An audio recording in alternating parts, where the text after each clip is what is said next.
Good morning, and thank you for joining us for the Finance Committee meeting of March 25th, 2020. This meeting will be the first of 4 meetings that we will take a deep dive into the school district budget. This morning, we'll be reviewing the Operations Department budget, which consists of facilities, maintenance, and transportation. We will be holding the meeting via Zoom due to the coronavirus pandemic affecting Montgomery County, the United States, and the world. I ask that any board member who would like to ask a question, please raise their virtual hand and wait until you are called upon. Please mute yourselves until that time, unless we can't unmute ourselves. As a reminder, this meeting is being recorded and has been made publicly accessible via Zoom. A call-in number has been provided for those who do not have online access. Public comment will be taken at the end of the meeting, and all audience participants have been muted during the presentation. If you are calling in, Mrs. Lapiro will be allowing your comment, if you have one, at the appropriate time. Thank you, and I'm handing the meeting over to Victor Orlando. Thank you, Mrs. Robinson. Today, Mr. Lill, Mr. Pitts, and Mr. Volsons from our operations department will give an overview of the 2020-21 operations budget. So I will turn it over to Mr. Lill. Good morning, Jim Lill, Director of Operations, Lower Merion School District.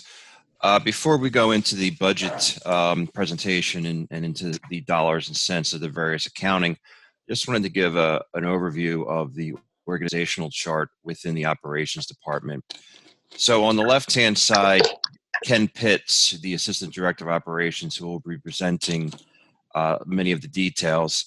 Ken has responsibility in 3 areas: the grounds crew, which is headed by the grounds foreman, Bob Schultz, our custodial department with Dennis Witt as the Supervisor of Safety, Security, and Custodians, and then also the Supervisor of UBM. That's an acronym for Utilities, Buildings, and Maintenance. We have 18 skilled tradespersons who work directly for the school district. Also under the operations department umbrella is the transportation department. Mr. Vilsons will be speaking to his operations and budget numbers. And then also, last but not least, is the project manager within the operations department, Mr. Gary Musial. He's been working on projects primarily focused on enrollment growth, the largest and most visible being the development of the new middle school at 1860 West Montgomery Avenue. But in the short term, there are also projects with temporary classrooms and other provisions that are being made to deal with the enrollment growth, both short term and long term. In terms of our overall facilities, we currently operate 10 schools with 1 soon to be under construction. At the moment, we have 15 separate buildings at 15 different locations, which encompasses 1.8 million square feet of occupied space. The additional 5 locations are our support functions at Rock Hill Road, 425 Belmont Avenue.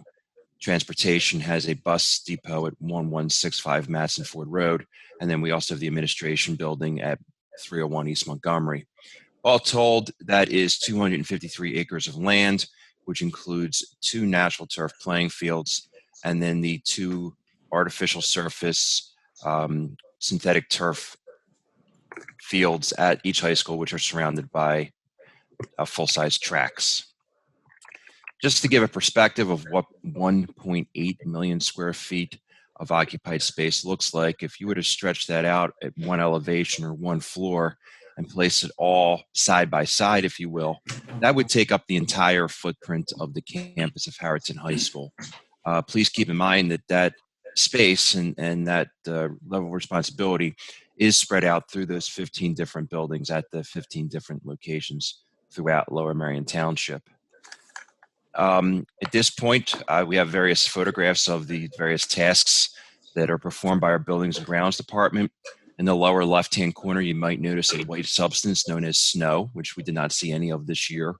But at this point, I will now hand it over to the Assistant Director of Operations, Mr. Pitts. Good morning. I'm going to go over portions of the, as Jim said, the in-building on-grounds operations side. I basically get the guidance If it's yellow and it rolls down the road, it's not mine. So that'll be Mr. Vilson's later on. Here we have a partial list of the things that we handle in the operations department. This is a very small percentage of all the things we do, but it would take about 3 hours to go through all the list of tasks that we do on an annual basis. I'd just like to highlight that a lot of the things that we do are not seen by most of the public or the students and staff, but there's a lot of functions that have to happen to make a school district run. Next slide, please. Primarily, we support education requirements. There's a lot of district initiatives that we support, such as inclusivity. We support the extracurricular, co-curricular activities, both academic and sports. And we do a lot of the work for the capital programs to make sure that we are moving the district forward and keeping it operational. Coming up here in the near future, we should be supporting the move-in for the new facility. Next slide, please. As Jim covered during the flow chart, there's a lot of different moving parts to the operation. Here is a breakdown of the buildings and grounds side of it. I'd like to note that the 18 building trades, our staff are all licensed electricians, master plumbers, certified HVAC techs and boiler techs. We have a lot of skills in our groups. Under the ground staff, everyone's certified for landscaping, and we have several people that have specialty trades such as spraying and applying of chemicals.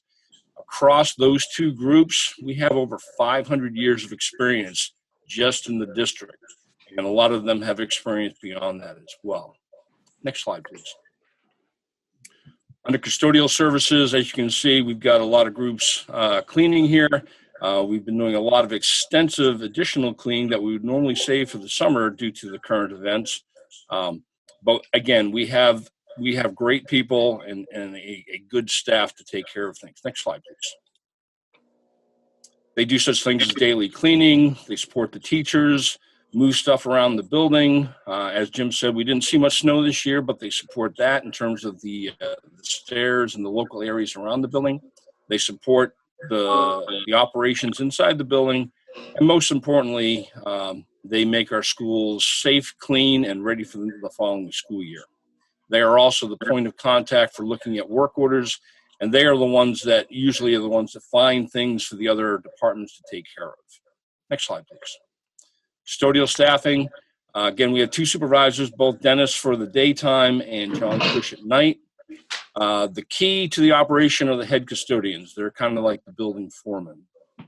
They primarily direct the other 59 custodians or the part-time workers. We have 4 weekend custodians. They're assigned to the high schools, and they cut down on overtime and cover a lot of the activities because our high schools generally are very active on the weekends.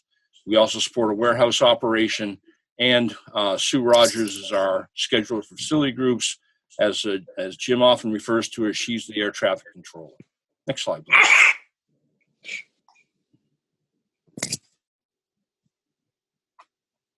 Jim, thanks. The major elements of the maintenance budget are personnel costs. That's probably the biggest chunk. That represents about $13.7 million. That is pay, benefits, and all the support aspects for the staffing and the payroll. We've broken out utilities on this slide because that's something that we focus on. It is a major portion of our supply budget. And we have done a lot of work, and I'll cover some of those details later on, but that's going to be approximately $1.7 million. The additional services and supplies rounds out our budget at an additional $5.2 million. Next slide, please. Overtime budget, they take care of things that are unforeseen events, usually bad weather, but obviously we have some other things that went on. This year with the loss of Kobe Bryant, we did a lot of overtime to support the safety of our students as well as control of the public with the response that we had to that tragic event. We also prep for September opening. Because we have a lot of extensive summer programs, we basically have to add a little bit extra time for the buildings that have those activities to get them up to snuff for the start of the following school year. We do also support overtime with outside facility use, but oftentimes that's reimbursed and is not a cost to the budget. Next slide, please. Here's two trend lines for the utilities. The upper portion is electric, lower part is natural gas. And the story here in the blue and maroon lines, that's our actual use of electricity and natural gas, which we trend down. You'll notice, especially on the bottom section on the natural gas, even though our use is trending down, our expenses are trending up. And that's beyond our control. That is because the utilities will set the rates for tariffs. Although we are very effective in terms of purchasing the commodity of electricity and gas, we don't control what the transportation costs are. Those are set by PG&M. We have no control. But again, the story is we are doing very good jobs of managing our use and trying to get those down, and that offsets some of the other costs that we can't control. Next slide, please. Can I just stop you for a second and ask Vic to jump in and talk about the way, though, that he is looking at the costs over time?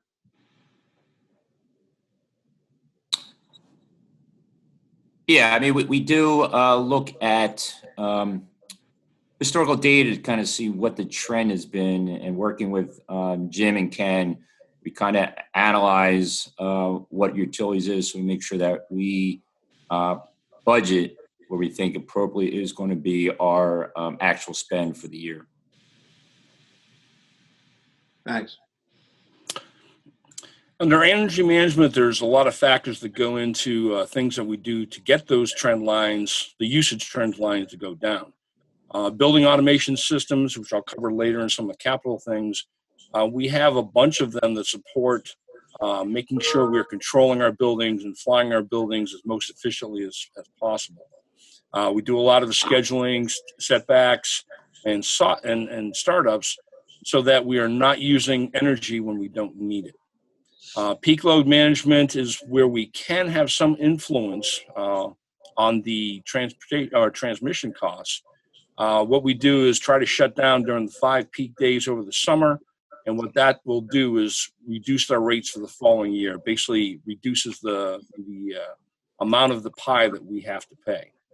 PGM has changed the demand response program. You may have heard of this in the past. For those of you that are new, demand response is a system where you become a virtual generator. In high demand days, the utility will ask us to curtail the use of electricity so that they don't have to bring more generators online, and they will pay us for that. Even if they don't call emergencies, they still pay us.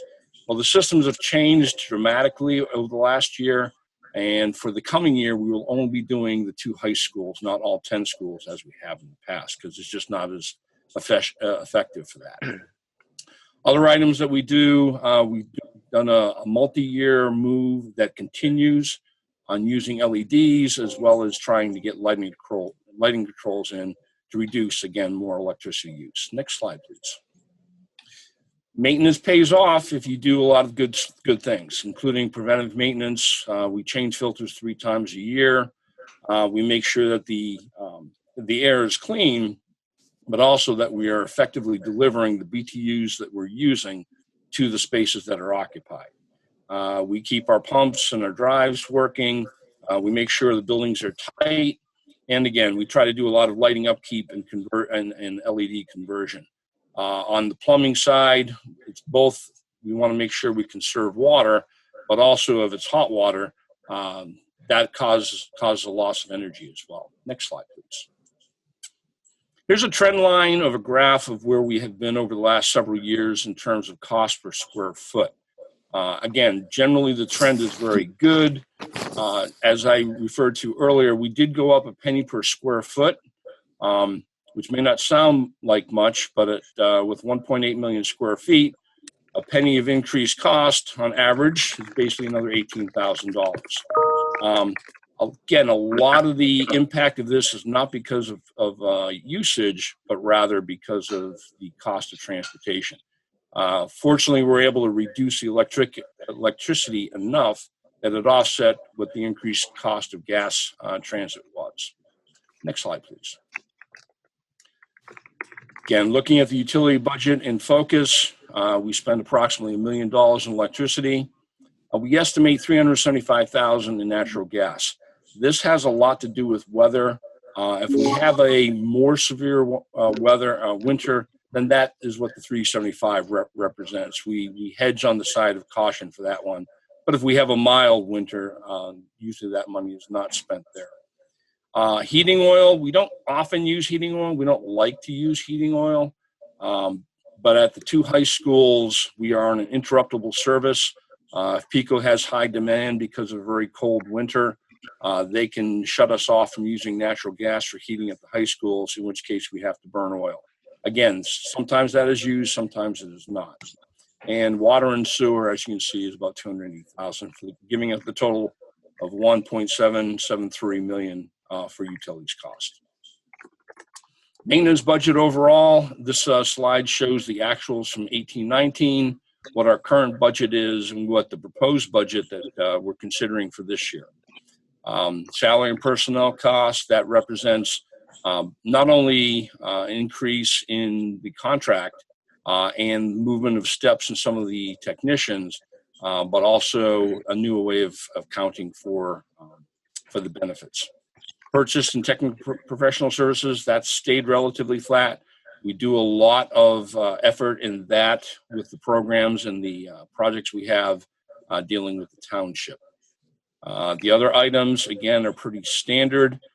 We have a slight decrease in supplies. A lot of that is reflective of utility savings. Total budget expenditure, we're looking at $20,803,651 versus the current budget of $19,766,079, which I think will be in that ballpark. Next slide, please. We have school security at all 10 schools this last year. When we started the previous year, we only did the elementary schools. They are all fully integrated with Raptor, and we have also included the DAO this year. We anticipate that we'll have to do a contract modification to make sure that we have security over the summer. Right now, that's been put on the back burner, but that is something that will be coming up shortly. We focused this year on camera maintenance, coverage gaps, and foliage management as a result of the recommendations from the Hudson Analytic Group. Going forward, we'll have we'll have additional security operations that we're trying to put in there. But we've had a good public impact on safety and management to our operations. Next slide, please. We do a lot of things in terms of, as Vic alluded to, making sure that we're doing good anticipation of the purchasing conservation for our energy use. We use cooperative bids. We try to reduce the summer staff using green processes. That has reduced our summer help staffing quite a bit. And on the other areas, grounds, we try to use mulch or meadow, again, to cut down on the amount of effort we have to put in and the expense we have to put in to maintain the areas. We also have a program called Municibid. It's kind of like the public garage sale. When we have things that are excess or obsolete, we generally can get a little bit of money back for disposal of those. We also keep those things out of the landfills. Next slide, please. We share services with the township, including trash collection. They support us with leaf and bulk trash disposal. We haven't had it this year, but road salt is something that is a good benefit of sharing cooperatively with the township. We also do a lot of first responder stuff, and I would like to highlight that given the security things that have been going on this year, the police, fire, and the EMS have done great work with us in terms of training, support, and advice in a lot of the things that we put in place this year. There's a lot of combined maintenance efforts. We share the township fields, they share our fields, and that has been a very good cooperative service. And I'm not sure Mr. Wilson will address this, but another shared services, they often provide us with roadside assistance in the case of having buses go down. Next slide, please. In summary, we provide high-quality facilities. We're here to support the educational and co-curricular programs.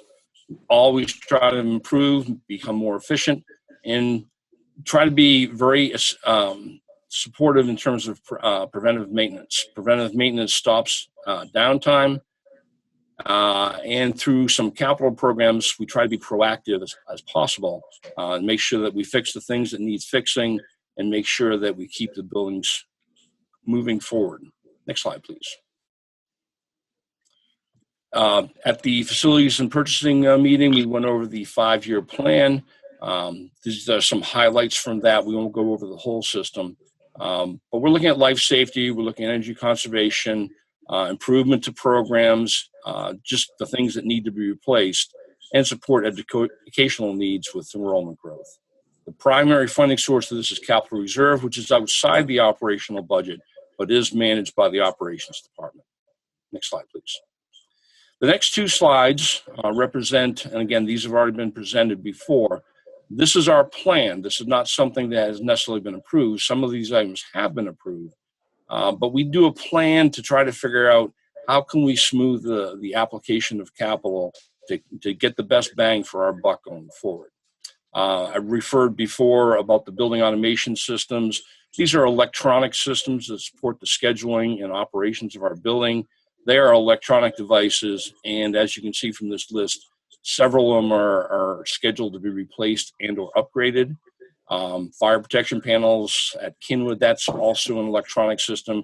It represents the oldest one we have in the district. It'll be the last one in this round. We also look to enhance systems. We're going to install sound systems at the RAM at Highlander Gym. These are systems that were cut from the original capital program, and they bring Harrington up to the same standard that Lower Merion has. And at the bottom of this slide, we have a chiller that's due for replacement at Merion. It hasn't failed yet, but again, it's getting towards the end of its life. Next slide, please. We're looking to support the expansion of the student body by putting temporary classrooms at Merion to bridge us until the middle school comes online. We have a major expense with the shingle roof and mason repairs at Merion. This will wrap up Merion for roofing. Last year we did all the flat roofing sections, and we have some more paving jobs that are coming in. We're also looking at replacing the sound system at Welsh Valley. Both middle schools are coming due. We're going to do Welsh Valley this year and plan to do Valley Kinwood next year. The total for this year is projected about $4.4 million. Next slide, please. This slide represents, again, just our plan. It's not an approval. It's not a blessing to go forward with these, but we're just looking out 5 years at all of the projects that we have coming up and what we would like to get supported on in terms of keeping the district up to date. We try to smooth this out to give it a little more predictability. We often move projects forward or backward based on funds being available and the impact of funds not being available in terms of deferring things. And at this point, I think that is my last slide. I'd like to thank the board for the support that they give to the operations processes, and most importantly, to the support that they give to the staff that supports the school district. Subject to any questions, I believe I will turn this over to Mr. Vilsons. Well, before we get to transportation, Ken, I just want to mention to everyone that this has been an ongoing situation, even with the COVID situation where our schools are closed. We do have limited numbers under safe conditions for some of our staff to go in because the maintenance of the buildings isn't going to stop just because no one's in them.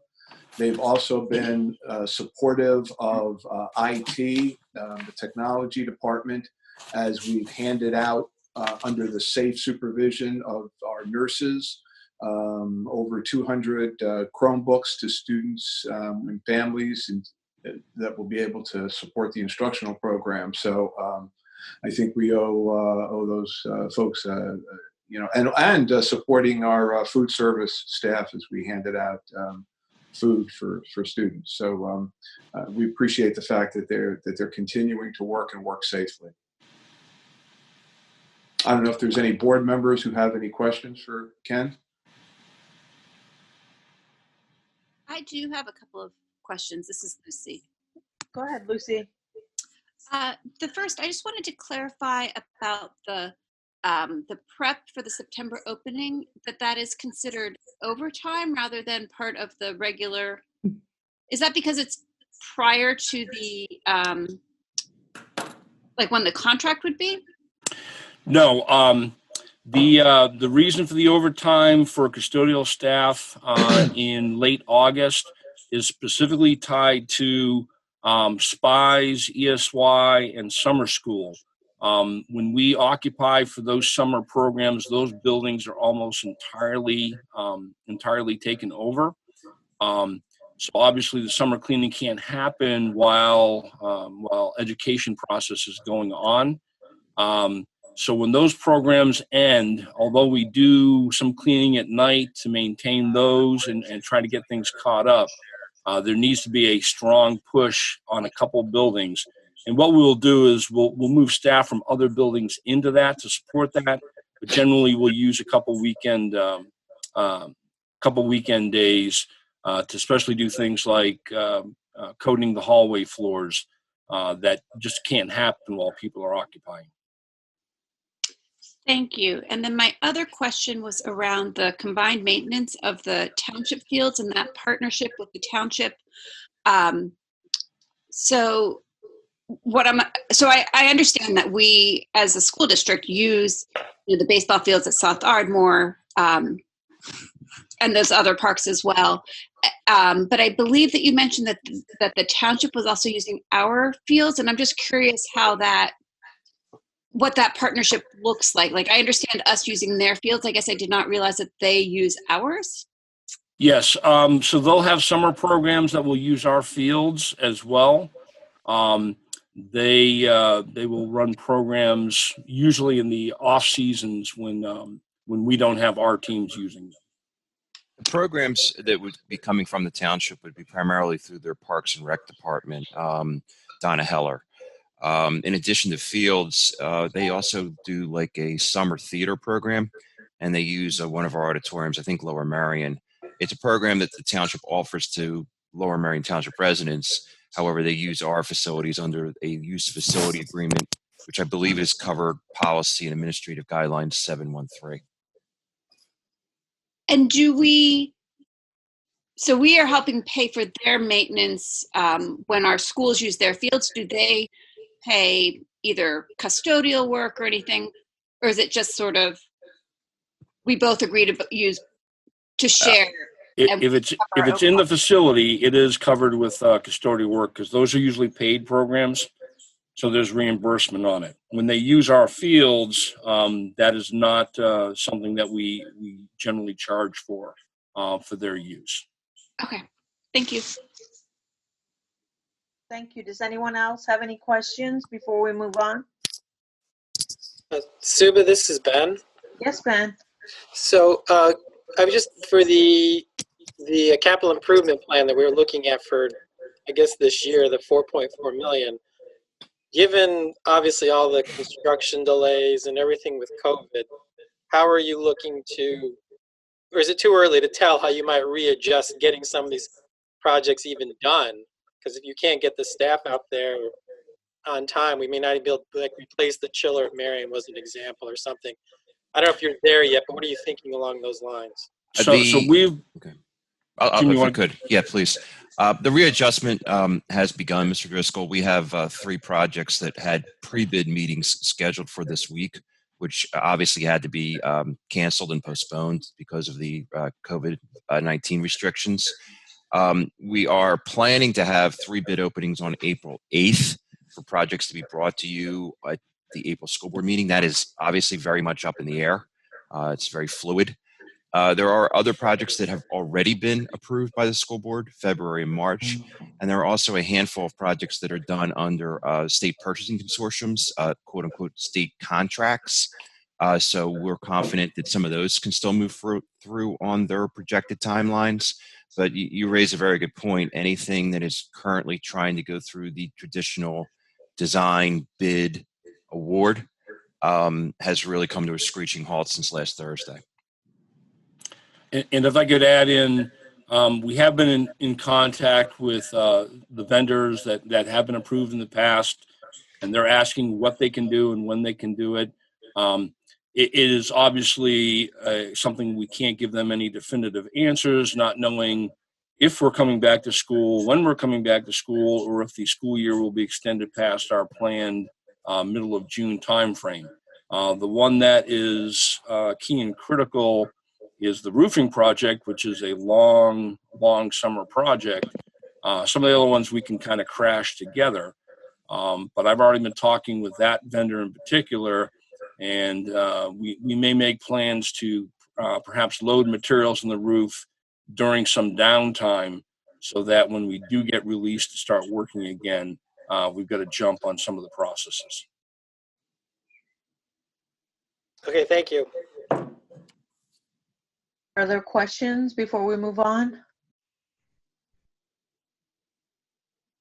Okay, I think on to the transportation.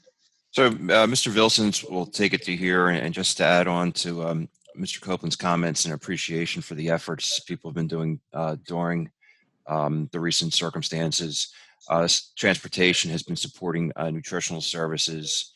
In fact, one of our buses is being used to transport meals from the district kitchen over to Suburban Square. So there's additional efforts in that realm as well.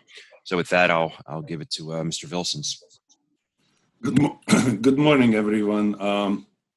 I wanted to echo Ken's sentiment and say thank you to the administration and the school board for ongoing support for transportation department operations, that we can run safe, efficient, and well-maintained fleet. You also see that white stuff that Jim mentioned earlier. This is picture from years before, and I can't tell you how much I miss that white stuff these days. I will take it anytime over what we're going through. I also want to apologize ahead of time if you hear any screaming behind me. That's maybe my wife trying to homeschool our 9-year-old. Not going very well. So, and I appreciate teachers like never before. I'll start with outlining scope of our transportation operations. We transport 9,000 students every day to school and back home. Our ridership is divided in 7,800 public school students and 1,100 non-public students. In our database, we manage data for 8,924 public school students and 2,406 non-public school students. Next slide, please. We service 126 schools. That includes special programs, special needs, non-public, public, and charter schools. This map represents these dots are 126 schools. You can see that we have to go pretty far out for some of these special programs. You can go to next slide, Jim. Thank you. These are just a few locations I listed where our buses are going, just to kind of give the idea of the wide transportation, how wide our transportation system has to operate. Next slide, please. Our buses travel approximately 1.5 million annual miles. Our maintenance department is maintaining 164 vehicles, 125 buses, and 39 district support vehicles, which are operations vehicles. Next slide, please. Our fleet consists of 29 diesel, 72 passenger buses, 57 compressed natural gas buses, we call them CNG, that are 72 passenger. We have 9 wheelchair lift equipped diesel buses that can seat 32 to 48 students, 8 CNG, 30 passenger buses, 20 gasoline, 30 passenger buses, and 2 gasoline 20 passenger buses. 18 of these buses are used for spare buses to cover buses that are out for regular maintenance or maybe in for some repair. Next slide, please. Operation area includes 5 county metropolitan area. We have 45 schools located within Lower Merion Township and 81 schools located outside Lower Merion Township. Type of schools served is we have 10 public schools, 89 non-public schools, and 27 special needs schools. Again, these numbers change, so it's in the months it may be completely different, not completely different numbers, but they change by 1 or 2. We get new non-public schools, or some students withdraw from schools that only 1 student goes. So these numbers are a little bit changing every time. Next slide. We provide 577 daily home to school routes. 23 vehicles also provide 41 midday runs. 11 vehicles provide 27 runs to 11 community-based work programs. Those are programs for special needs students when they go out and work in a community, hospitals or grocery stores, and they work with a job coach. 7 runs to 2 technical high school program sites, 20 after-school runs for programs and clubs, 18 late buses that each run twice, so there are 36 late runs. In addition to that, we also provide 519 community-based instructional trips. These trips, this date is for 18-19, and we used 874 buses to provide these trips because some trips require more than 1 bus. 1,350 sports trips were provided, and again, 1,517 buses were used to provide those trips. Next slide, please. Total, we have approximately total 6,110 stops in school year 1920.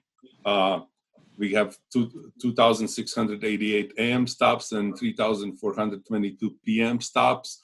Why is the difference between AM and PM? Because in PM we have after-school programs that we maybe take students not to their regular stop because it's later in the day. We may get them closer to the location. Also, late runs. Each late runs may have up to 74 stops. Of course, bus doesn't stop at every time, but each bus possibly may need to stop at one of those, at multiple of those 70 stops on their roster, and that changes daily depending on which kids are riding and what sports are happening. We are in operation 300 plus days a year. Transportation to non-public schools is provided even when public schools are closed. Pennsylvania law doesn't require districts to provide any transportation services for regular education students. The only mandated transportation services are for students with IEPs and charter school students. But if district chooses to provide services for regular education students, we are required to provide like transportation services for non-public school students located within 10 miles from district boundaries. Next slide. Transportation eligibility over for elementary schools it's 0.75 miles and over 1 mile from for secondary schools. That is our district policy has lesser walking requirements than state requirements. State requirements are 1.5 miles for all grades. Students can you go back a little bit? Students frequently will, living within this radius, still will receive a transportation because of the roads that have been certified hazardous by Pennsylvania PennDOT. And in addition to PennDOT, there are roads that are considered hazardous by the district. Many special needs students require house stop also. Next slide.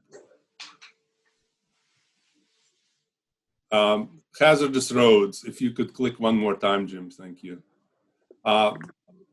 We recently pulled the data how many hazardous locations. It's really not roads, it's locations, because one road may be hazardous in multiple areas and safe in some other areas. So we pulled up from our database 309 hazardous locations and 667 blocked locations. It's hard to see probably on this map, but the roads in green are the hazardous roads, and the roads in red are blocked that our buses don't go. You also may see yellow squares. Those are roads that have some weight or height requirements, so we have to make sure that that we don't assign a bus that is not supposed to be on that road. Thank you. Next slide, please.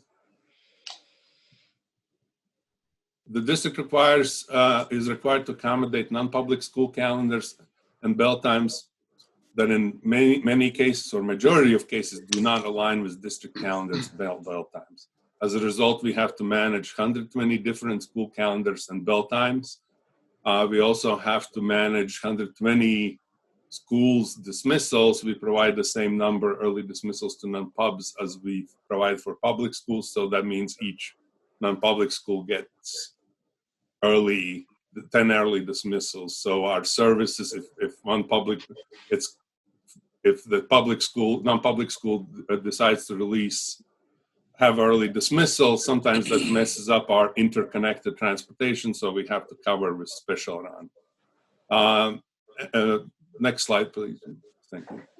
This is just to illustrate. You can click through, Jim, until those arrows come through. This is just to kind of illustrate that 10-mile radius, which is in a light blue area. It's really more because we may have to cross the whole district before we start going out 10 miles to the non-public school. So this is just a kind of illustration to that, because sometimes people think it's just 10 miles. It's more than that.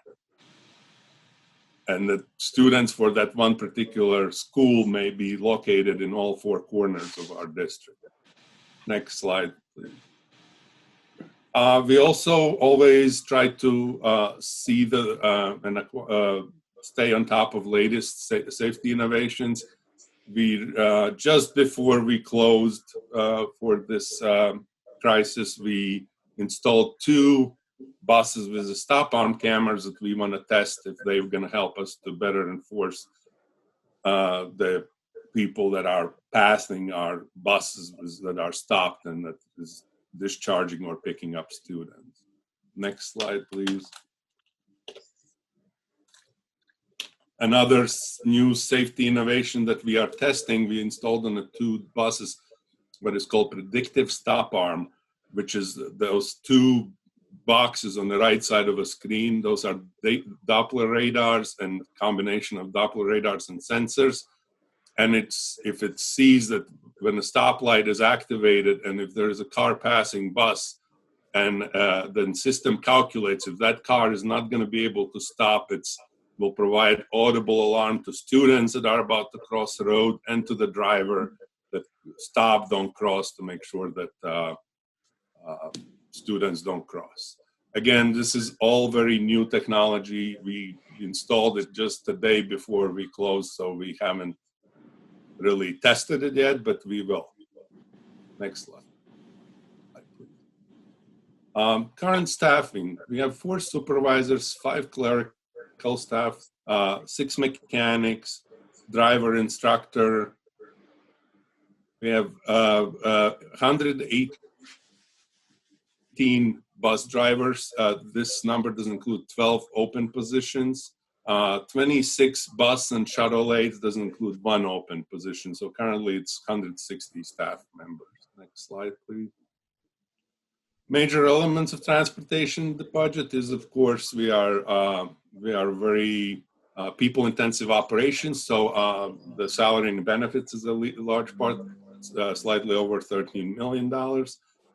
Contracted carriers, in order to have an efficient system for the smaller schools, special needs schools where student may go, there may be 1 or 2 students going, we contract out transportation. And so these are the costs for contracting out transportation. It also includes certain non-public schools receive SEPTA passes that includes that amount, and some small numbers for IU transportation that is utilized. Energy and fuel is also a major part. That's our total cost of, we use compressed natural gas, we use gasoline, and we use diesel. This is the total amount for all three commodities that we're budgeting for.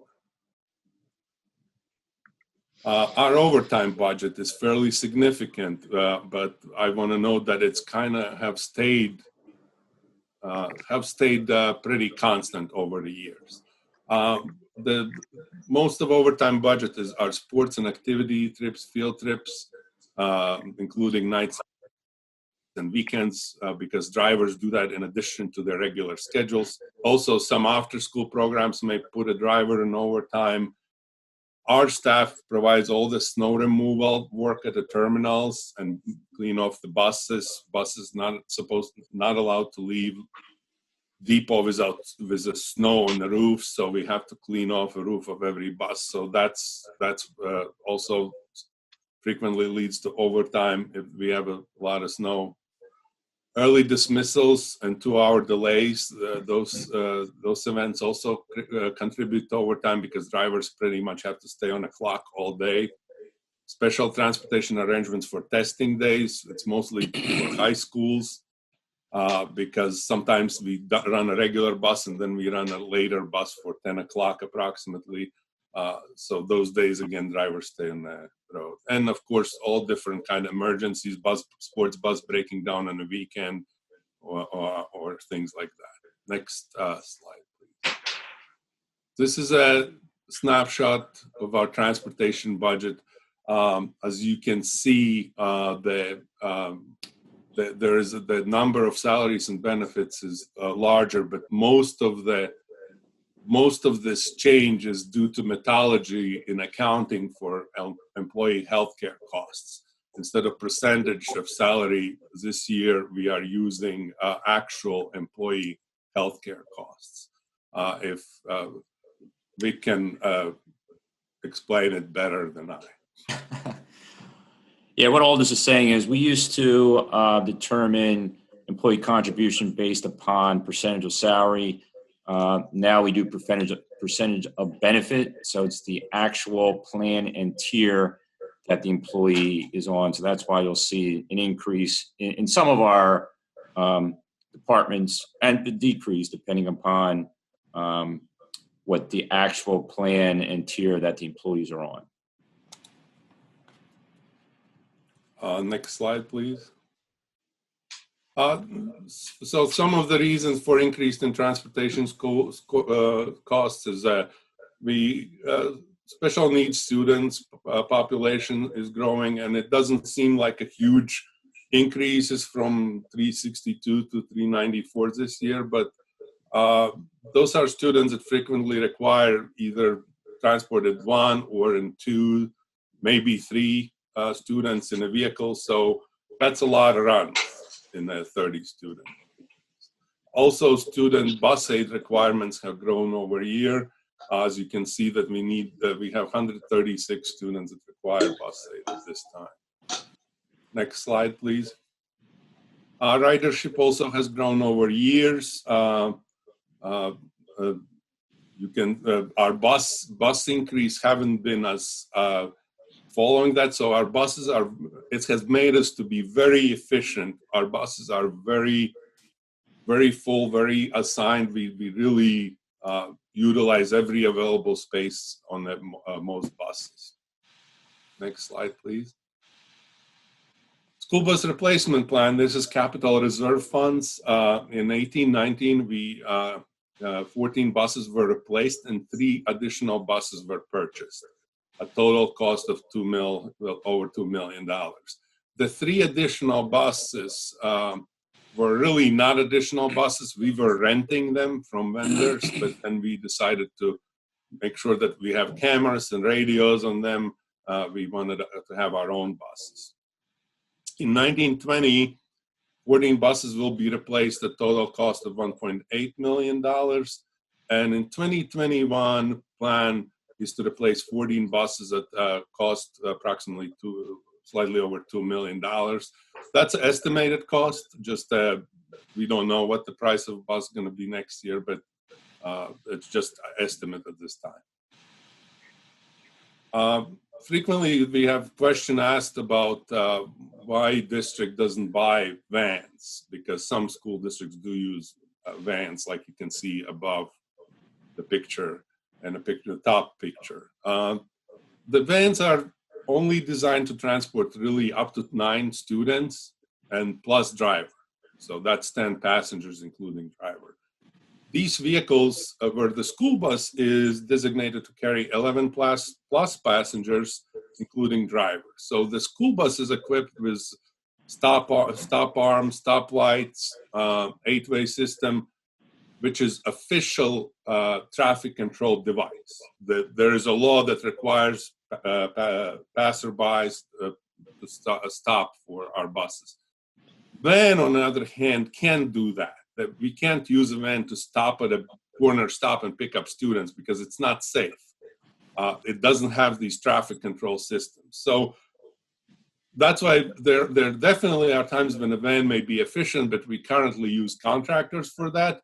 But I can do as much as 30 passenger bus with red lights as much as I can do in a minivan.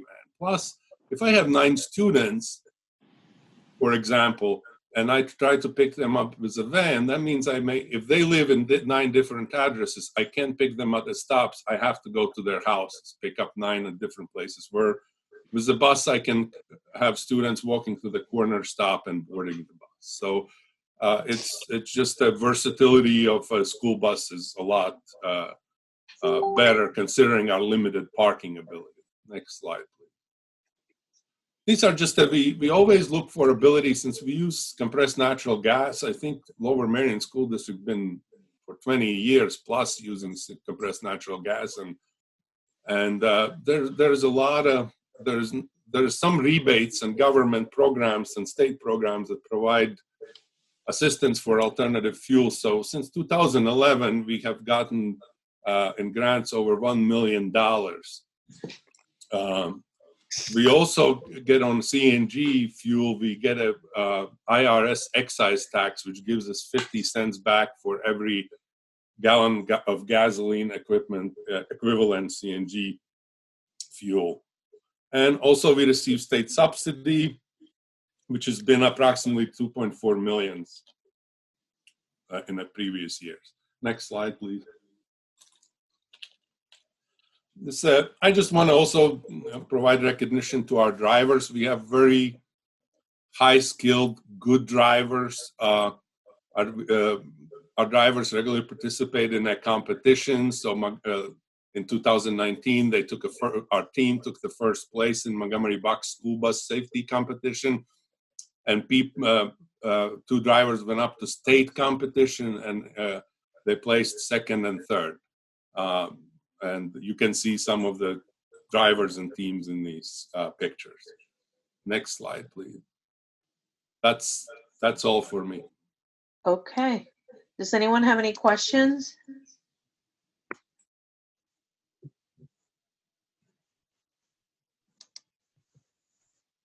Okay. Oh, wait, Thank hold you. on. I We think need I have to unmute Peter. to- Hold on one General second. Masterman. He's muted at this point. I'm not sure why. Unmute. Okay. Let's see. Hi, I There you have a go, question. Peter. Okay. Hi, Peter. And maybe this isn't for this group, but there was a slide a few slides back that showed the growth in special needs kids and then the growth in bus aids required. Yes. What determines whether a student needs a bus aid or not? It's going to be part of their IEP. If their individual plan suggests that that's the best thing, then a bus aid is required. Okay. And it's a legal obligation then for us to provide once it's an IEP. All right. So that's bus aid is jointly determined by the parent and the case manager? It's going to be the IEP team, the team entire. determines? Okay. Yep. Mm-hmm. All right. I mean, just the way those two graphs read, it looks like every kid who came in, every special needs kid who entered the district between 14, 15, and now has needed a bus aid. I would have to get I mean, some more detail. Yeah, that's not a conclusion you could draw, but it seems like there's a Well, you also dramatic please growth in keep in mind requiring that bus that's aids. these are just the special needs students transported. There is a large number of special needs students that are not really requiring any transportation as related service in their IEP, so they may go on a regular bus. There is a lot more, I'm guessing, special needs students. These are just the special needs students that enter transportation. Yeah, And, no, I get that. It's just that the rate is growing much faster than the rate of growth in the district.